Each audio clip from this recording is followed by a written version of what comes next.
Hello everyone. In this video, we are going to discuss about the first unit for first semester zoology students.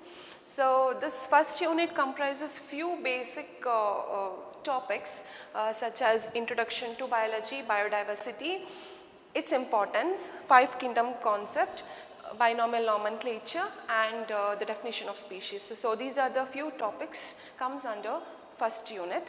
I hope you people have some ideas about the biology and biodiversity. I think you are familiar with these words. Let's start with the introduction. Biology is a Greek word. We all know that it's a Greek word.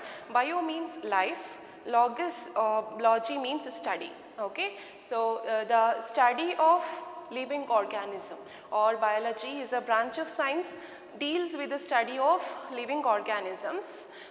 Along with that, we are going to study some vital processes such as growth, development, physiology, behavior and reproduction, etc. Then biology is mainly divided into two branches, that is botany and zoology. We know that botany is a branch of biology, deals with the study of plants, and zoology once again it's a branch of biology, deals with the study of animals. Okay. This is about the introduction of biology, and next topic is about biodiversity. As I told you before, bio means life, diversity means variety.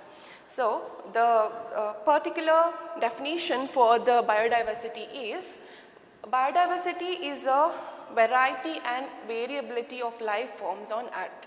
Okay, it is a variety and variability of life forms on earth and is typically a measure of variation at the genetic, species and ecosystem level. It is typically a measure of variation at the genetic level, species level and ecosystem level. This is what the biodiversity, and the term biodiversity was coined by a scientist called Walter G. Rosen in the year 1965. Walter G. Rosen in the year 1965. Next is about the importance. Biodiversity seems to be very important for the organisms, the entire organisms on the mother earth, and for the ecosystem as well. Here the first importance is proper functioning. Okay, biodiversity is important for the proper functioning. Here proper functioning means we can take an example of food chain. Because each and every organism, it depends on one another for their food. So proper functioning is very important. Then biodiversity plays an important role in the formation of soil and enriching of soil. It's nothing but enriching of soil fertile, okay, fertility of soil we can say. Then biodiversity influences the water cycle and biogeochemical cycle. It helps in the influence of water cycle and biogeochemical cycle.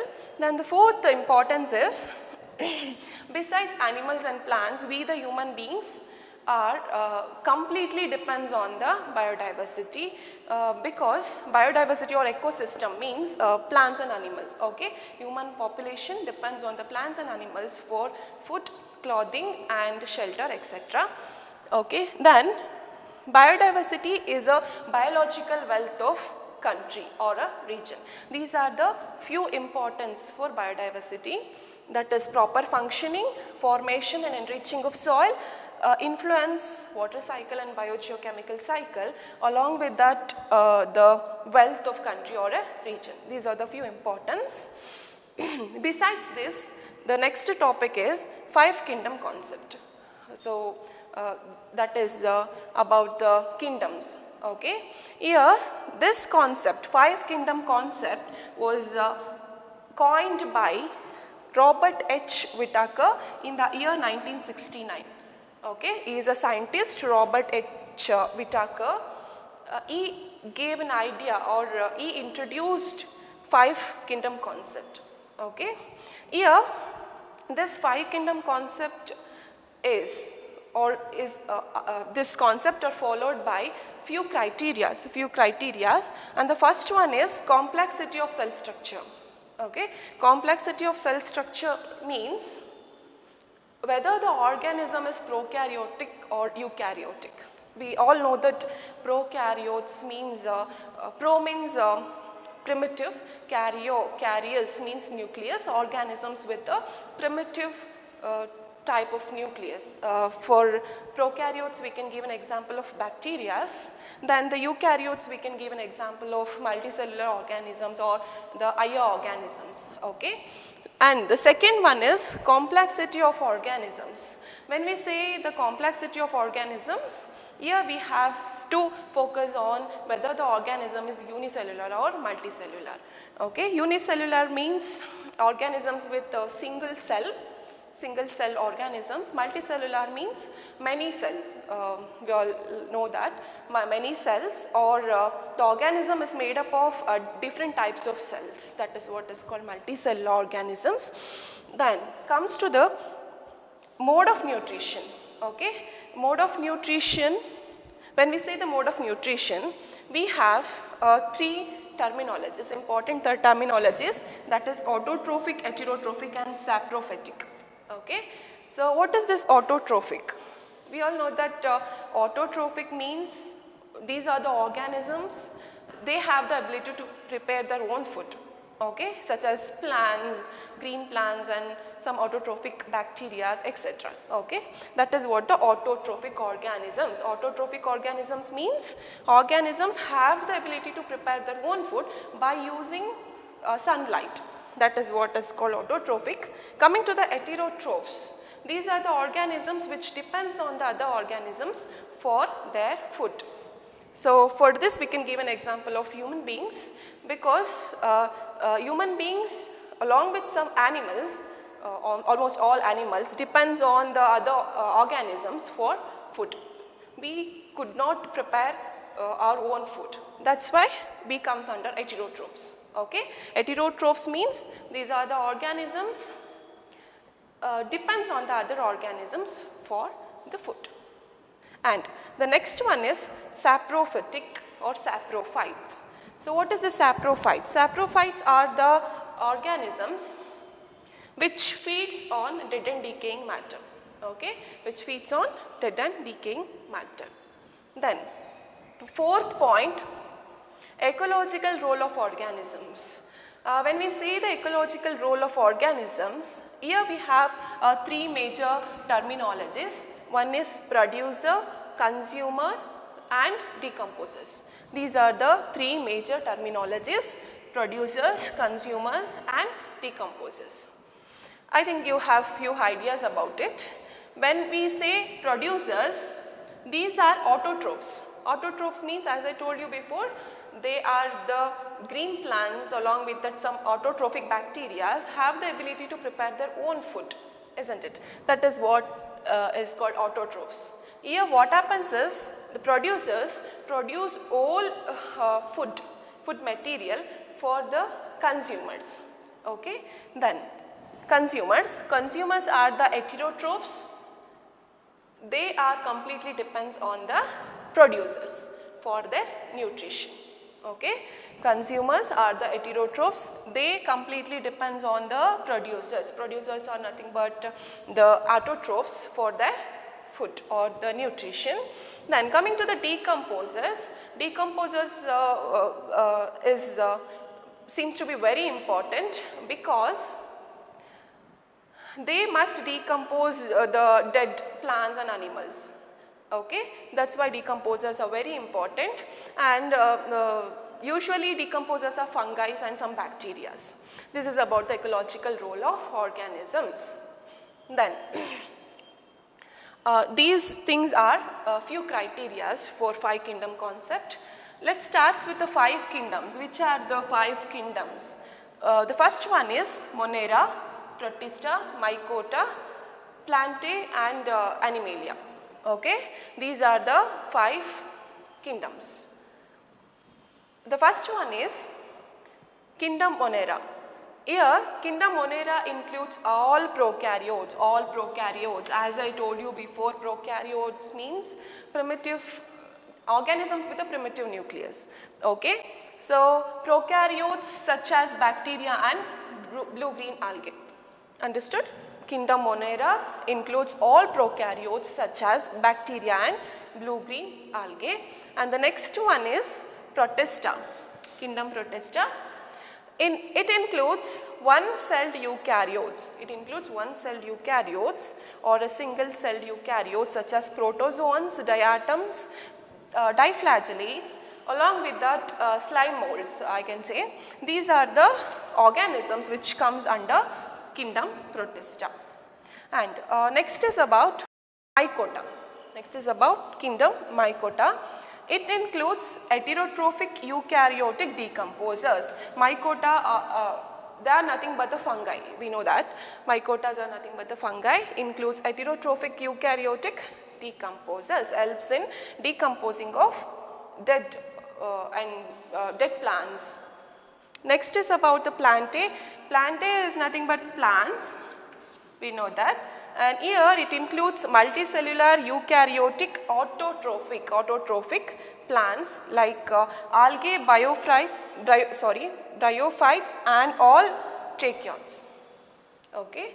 Kingdom Plantae includes multicellular eukaryotic autotrophic plants like algae, bryophytes and all tracheids.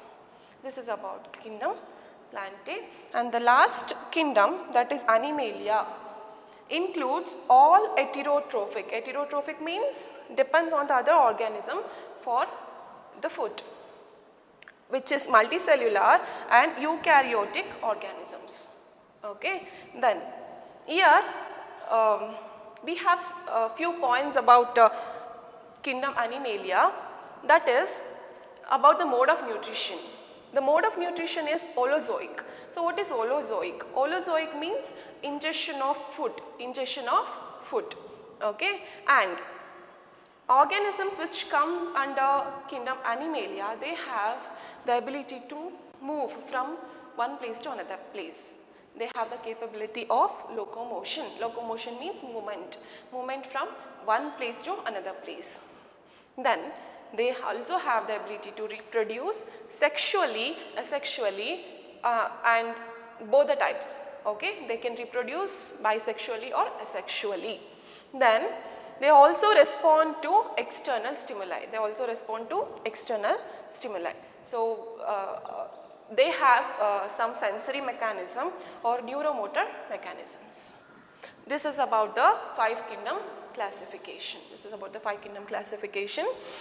First one is Monera, Protista, Mycota, Plantae and Animalia. And then coming to the binomial nomenclature. What is this binomial nomenclature? As I told you before, binomial nomenclature is a naming of organisms.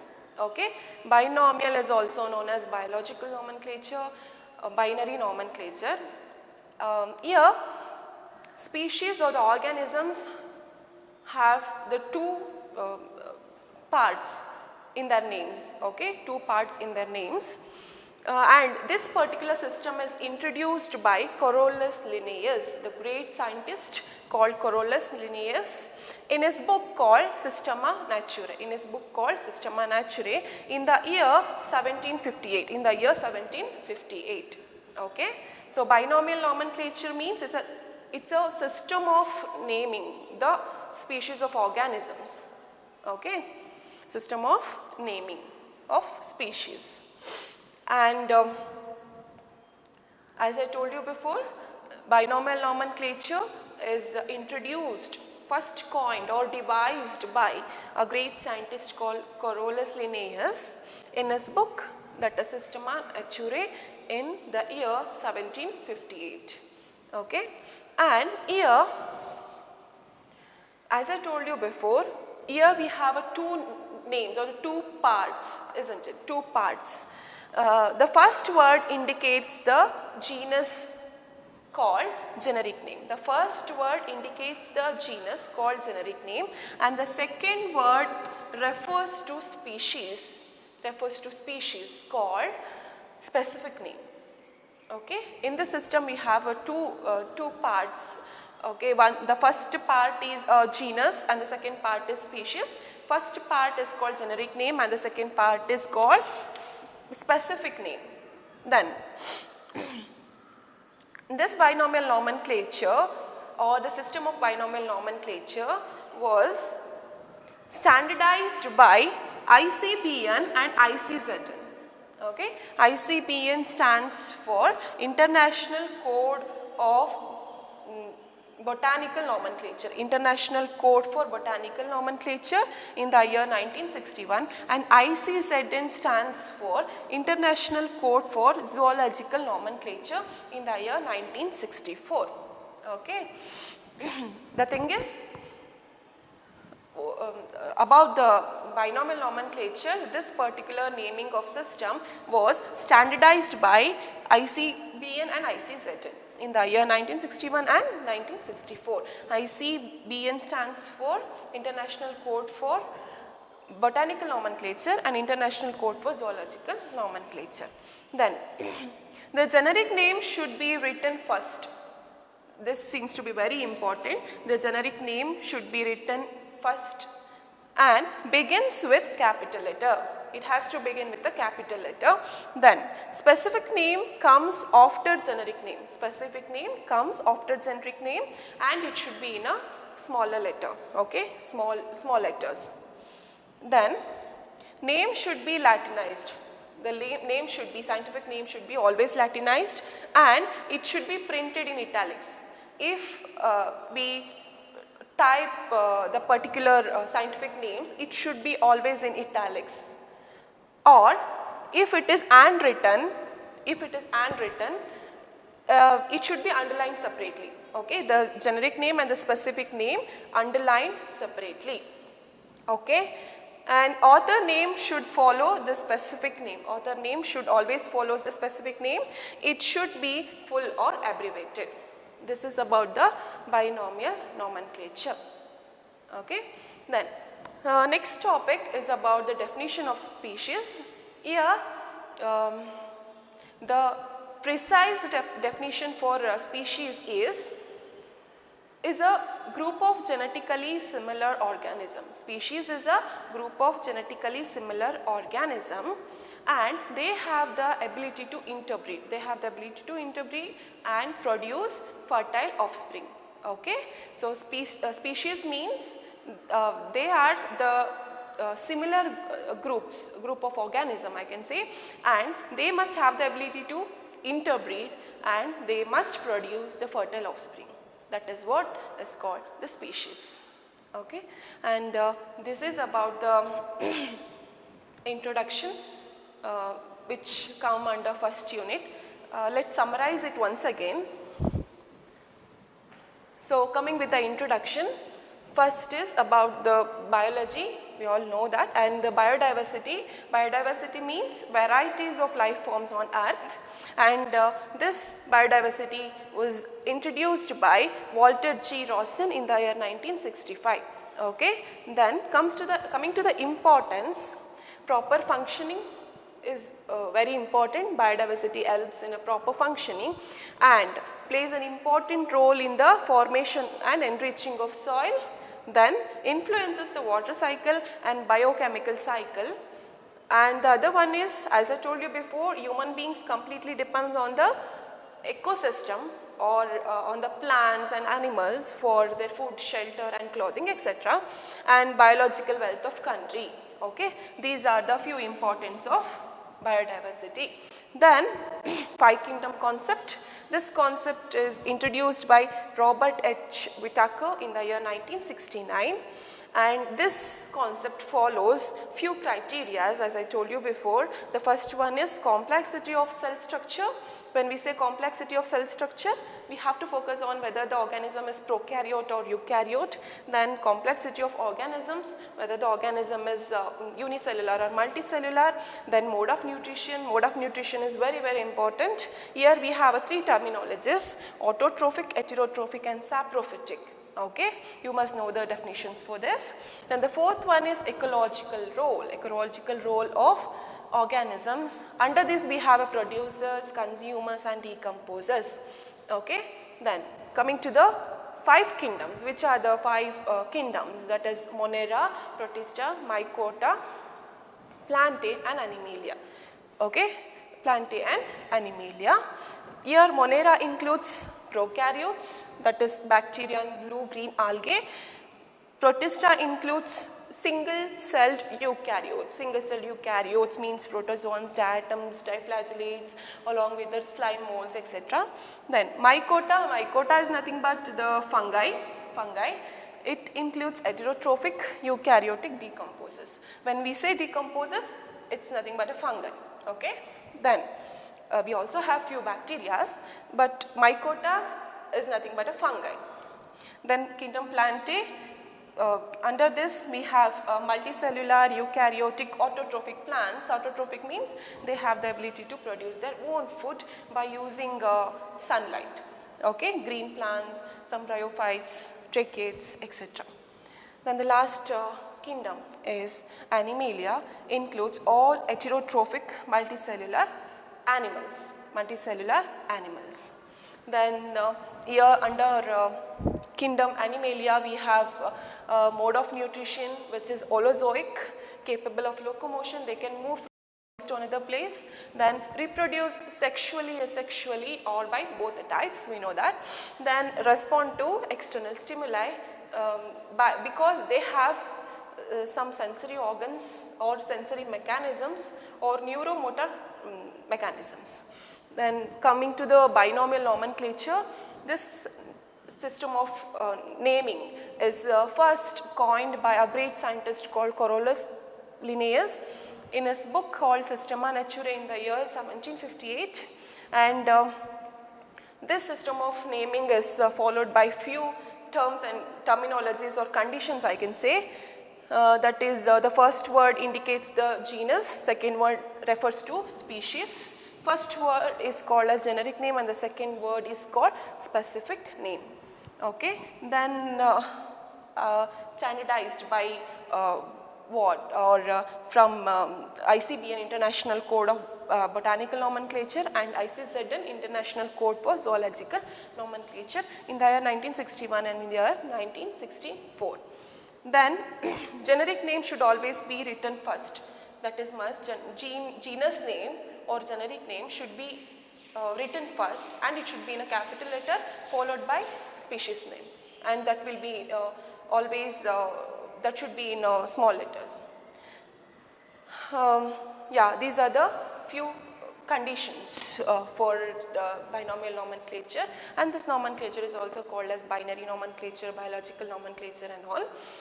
Besides this, about the species, definition of species, as I told you before, species is a group of genetically similar, you have to mention it, genetically similar organisms, group of genetically similar organisms, and they must have the ability to interbreed themselves or among themselves, and they must produce fertile offspring.